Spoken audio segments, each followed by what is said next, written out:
Meu nome é Antônio Carlos e eu vou falar sobre a função afim. A função afim, também conhecida como função de primeiro grau, é uma função real definida como função de x igual a x mais b, sendo que a e b são números reais. Agora também eu vou explicar o a e o b na função afim. O a é chamado de coeficiente de x e é representada a taxa de crescimento ou da taxa de variedade da função. Já o número b é chamado de termo constante. De uma função do primeiro grau. O gráfico de uma função polinomial do primeiro grau é uma reta oblíqua aos eixos x e y. Dessa forma, para construir seu gráfico, basta encontrar nos pontos que satisfaçam a sua função. Agora eu vou fazer um exemplo. Vou estar construindo um gráfico do primeiro grau. O gráfico vai ser da função x igual a 2x mais 3. A gente vai pegar o 2x, vai colocar ele para o lado e que vai ficar negativo. Então a gente vai encontrar ele negativo aqui. 1, 2, aí 2 negativo. O 3 ele está positivo, então ele vai ficar normal. A gente vai pegar e riscar ele, pegar a régua e riscar do 2 para o 3. Aí vai pegar o gráfico. Meu nome é Lucas Renato. Eu vou apresentar a função crescente e decrescente. Uma função decrescente, quando atribuímos valores cada vez maiores para x, o resultado da função x será também cada vez maior. Já a função decrescente é aquela que atribuímos valores cada vez maiores para x. O resultado da função x será cada vez menor. Para identificar se uma função afim é crescente ou decrescente, basta verificar o valor do seu coeficiente angular. Se o coeficiente angular for positivo, ou seja, a maior que zero, a função será decrescente.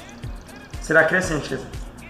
Ao contrário, se o a for negativo, a função será decrescente. Agora eu vou apresentar a função quadrática. Na função quadrática tem 3 termos, a, b e c, sendo que esses 3 termos têm que pertencer aos números reais. E também, como na função afim, a tem que ser diferente de zero.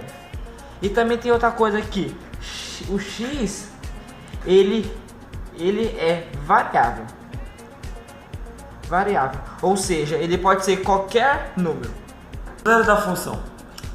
O chamado zero da função, ou raiz da função, faz referência aos valores de x, tais que função de x igual a zero.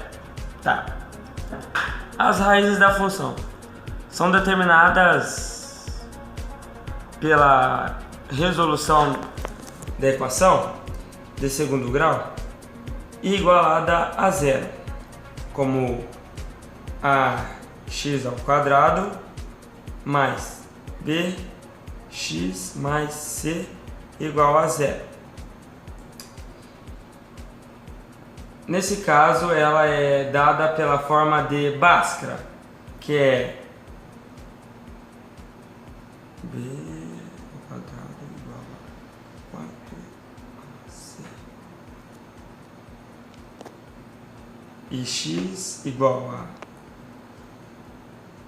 menos b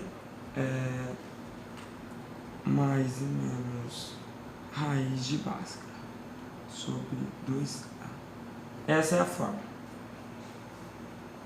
Aqui, como vocês podem ver, eu já deixei um exemplo montado, que é de x igual a b mais menos raiz de b ao quadrado menos 4ac igual a 5 mais menos raiz de 25 menos 24 sobre 2, que igual a x igual a 5 mais menos 1 sobre 2, que é igual a x igual a 5 mais 1 sobre 2 igual a 6 sobre 2, que é igual a 3. X igual a 5 menos 1 sobre 2 igual a 4 sobre 2, que é igual a 2. Portanto, as raízes são 2 e 3. Como vocês podem observar que a quantidade de raízes de uma função quadrática vai depender do valor obtido pela expressão de Bhaskara, que é Bhaskara igual a b ao quadrado menos 4ac, o qual é chamado de discriminantes. Função exponencial. Função exponencial é aquela que é a variável e está no expoente e cuja base é sempre maior que zero e diferente de 1. Essas restrições são necessárias, pois 1 elevado a qualquer número é o resulta em 1. Assim, em vez de exponencial, estaríamos diante de uma função constante. Além disso, a base não pode ser negativa, e nem igual a zero, pois para alguns expoentes a função não estaria definida. Por exemplo, a base igual a menos 3 e o expoente igual a 1 sobre 2, como no conjunto de números reais não existe raiz quadrada de número negativo. Não existiria imagem da função para esse valor. Exemplo: função de x igual a 4 sobre x. Função de x igual a 0,1 sobre x. Função de x igual a 2 sobre 3 igual a x. Gráfico da função exponencial. O gráfico desta função passa pelo ponto 0,1, pois todo número elevado a zero é 1. Além disso, a curva exponencial não toca no eixo x, que é aqui. Na função exponencial, a base é sempre maior que zero, portanto a função terá sempre imagens positivas.